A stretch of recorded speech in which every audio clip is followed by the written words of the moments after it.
రేపటి నుండి ధనుర్మాసం ప్రారంభమవుతుంది. ధనుర్మాసం ఒక విశిష్టమైన మాసం. కాలాన్ని కొలిచేందుకు మనం అనేక కొలమానాలని వాడతాం. వాటిలో చాంద్రమాన, సౌరమానాలు ముఖ్యమైనవి. చంద్రుడు ఏ నక్షత్రంలో ఉంటే దానిని బట్టి చాంద్రమానం లెక్కిస్తారు. సూర్యుడు ఒక్కో రాశిని దాటడాన్ని బట్టి సౌరమానాన్ని లెక్కిస్తారు. సూర్యుడు ధనురాశిలో ప్రవేశించిన సమయం ధను సంక్రమణం కాగా, ధనుస్సులో సూర్యుడుండే కాలము ధనుర్మాసం అంటారు. మానవులకు ఒక సంవత్సరం, దేవతలకు ఒక రోజు అంటారు. ఈ లెక్కన ఉత్తరాయణం రాత్రి, దక్షిణాయనం పగలుగా భావించబడుతోంది. సూర్యుడు కర్కాట రాశిలో ప్రవేశించుట కర్కాటక సంక్రమణం అని అంటారు. అక్కడి నుండి దక్షిణాయనం ప్రారంభం అనగా ఇది రాత్రి కాలం. మకర రాశిలో ప్రవేశించు సమయం మకర సంక్రమణం. ఇక్కడి నుండి ఉత్తరాయణం అనగా పగలుగా భావన.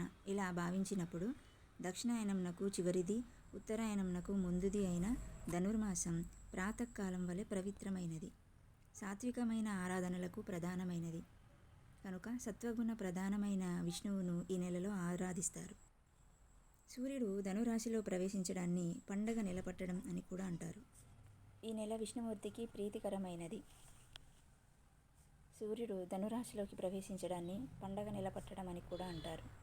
ఈ నెల రోజులు ఇంటి ముందు పండుగ హడావిడిని గుర్తు చేస్తూ 4 వీధుల చిహ్నంగా ముగ్గులను తీర్చిదిద్దుతారు. అయితే ఈ ధనుర్మాసం సౌరమానానికి సంబంధించింది. కొత్తగా చూసేవాళ్ళు నా ఛానల్ సబ్స్క్రైబ్ చేసుకోండి. నచ్చితే లైక్ చేయండి. Thank you.